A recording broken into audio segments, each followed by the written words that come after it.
Ka-Express, hindi pa man nagsisimula ang off-season, pero si Kai Sotto na agad ang pinag-uusapan ng maraming Pinoy fans. At bakit? Dahil unti-unting lumalabas na may malaking plano ang 7-3 Giant ngayong summer at posibleng konektado na naman ito sa matagal na niyang pangarap ang NBA. Matapos ang roller coaster niyang journey sa Japan B-League at ang matinding comeback mula sa kanyang ACL injury, marami ang nag-akala na baka tuluyan ng lumayo si Kai sa NBA radar, pero kabaligtaran ang nangyayari ngayon. Lumalakas ang usapan na gusto pa rin niyang habulin ang NBA route at may ilang reports pang nagsasabing pinag-aaralan niya ang iba't ibang options sa US para muling mapansin ng mga NBA scouts. At ang mas nakakagulat, sa bawat buwan na lumilipas, mas nagiging sulit ang laro ni Kai sa Japan. Pagbalik niya mula injury nitong 2026 season, agad niyang pinakita na hindi siya bumalik para lang maglaro ulit. Bumalik siya para patunayan na kaya pa rin niyang maging dominant big man at nakapasok siya sa 1,000 career points club sa Japan D-League at nagtala pa ng career high rebounds nitong March. Kaya ngayon muling nabubuhay ang tanong na matagal nang bumabagabag sa Philippine basketball fans. Posible pa bang makakuha si Kai ng NBA contract? Well, hindi may kakaila na mahirap ang daan. Maraming critics sa international basketball community ang nagsasabing kulang pa rin siya sa mobility at consistency para sa NBA level. Pero sa kabila ng lahat ng mga batikos, tuloy pa rin ang paghahanda ni Kai at yun ang dahilan kung bakit maraming mga fans ang muling na-excite. Dahil iba ang pakiramdam ngayon. Hindi ito katulad ng dating puro hype lang, mas mature na si Kai, mas physical na, mas experience na at higit sa lahat, mas desperado na siyang maabot ang pinakamaliking pangarap ng kanyang career. So ngayong summer, posibleng dito na muling magbabago ang direksyon ng kanyang basketball journey. Well, sa dami ng pinagdaanan ni Kai nitong mga nakaraang taon, marami na ring beses na halos mawala ng pag-asa ang mga Pinoy na sumusuporta sa kanyang NBA dream mula sa pagiging undrafted noong 2022 hanggang sa mga failed opportunities sa Australia at NBA Summer League, paulit-ulit siyang kwenestyon ng international basketball world. Pero kung may isang bagay na hindi nawawala kay Kai, yun ay ang paniniwala niya, hindi pa tapos ang kanyang kwento. At ngayong 2026 off-season, tila may bagong kabanata na namang bubuksan.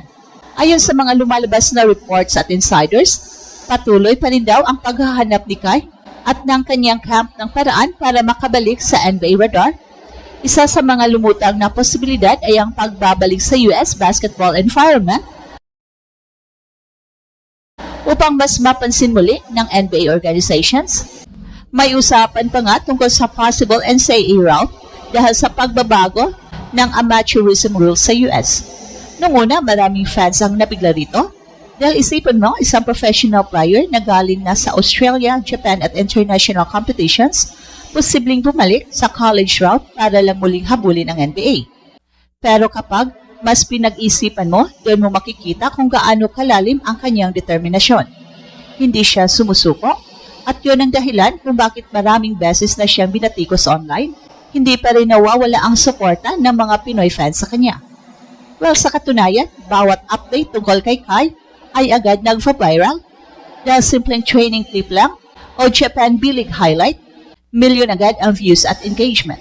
Dahil sa maraming mga Pinoy, para sa kanila, hindi lang player si Kai kundi simbolo siya ng posibilidad na may isang homegrown Pinoy na kayang tumungtong sa NBA. At sa totoo lang, may mga dahilan kung bakit buhay pa rin ang pag-asa niyon.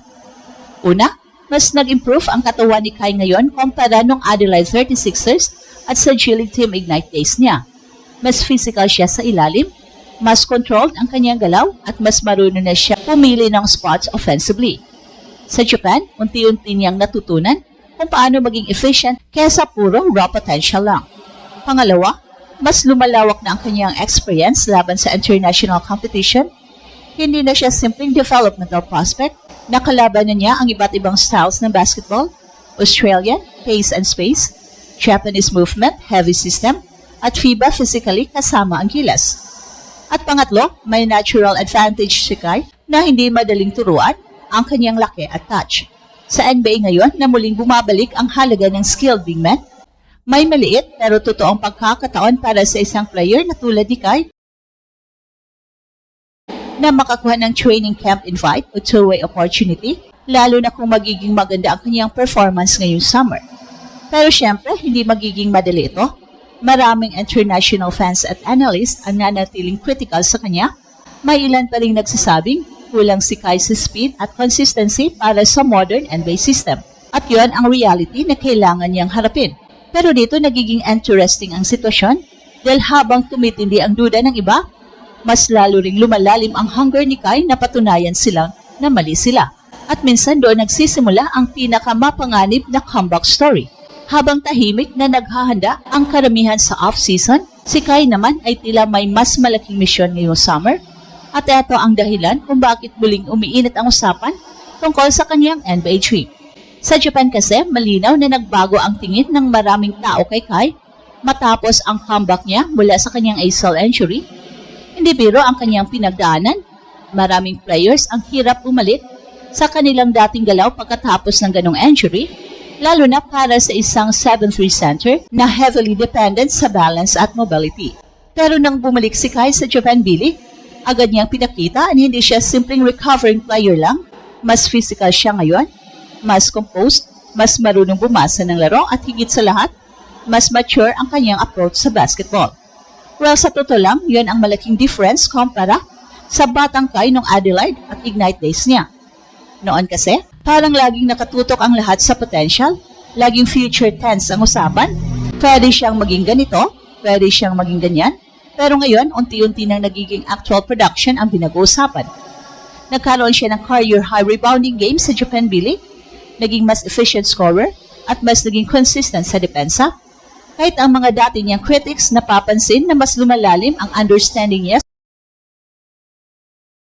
sa professional game, at dito nagiging intriguing ang plano niya ngayong summer. Dahil kung pagbabasihan ang mga lumalabas na reports, malinaw na hindi pa niya binibitiwan ang kanyang NBA dream. May usapan tungkol sa posibilidad ng training sa US, posibleng summer league exposure, at kahit unconventional NCAA route para muling makapasok sa NBA ecosystem. Para sa ibang tao, parang desperate move ito. Pero para sa mga tunay na sumusubaybay kay Kai, alam nilang eto talaga ang klase niyang mindset. Hindi siya marunong sumuko at minsan, yon ang pinaka-importanting trait para mabuhay sa basketball world. Dahil kung makakakuha siya ng tamang exposure, kahit NBA Summer League invite lang, kahit Exhibit 10 contract, kahit training camp opportunity, pwedeng biglang magbago ang narrative ni Kai. At ito ang Express Info kung saan bawat kwento ginulat ang mundo. Don't forget to like and subscribe.